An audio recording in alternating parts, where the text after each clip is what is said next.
दर्शक बंधु नमस्कार। गोटे अभ्यास करंतु जे घर बाहर आगु भात गंडे खाई जीवे।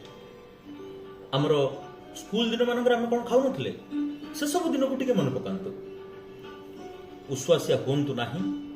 आजिकल बाहर जो प्रकार सब अपमिश्रित खाद्यद्रव्य मिलूँ ताहा शरीर प्रति क्षतिकारक। तेणु भात गंडे खाई जातु आ कौन टे कौटी टुकुटुकिया तुंड रोचक करंतु। गंजाम खंदाशाल को आपको स्वागत। गंजाम खंदाशाल आज कौन होती आज होती भात सबुदिन भली माछ भजा 2 गड़ी अल्प मसला देकर माछ भजा 2 गड़ी आउ पैती गंजाम ये होती गोटे संपूर्ण स्वदेशी पाग।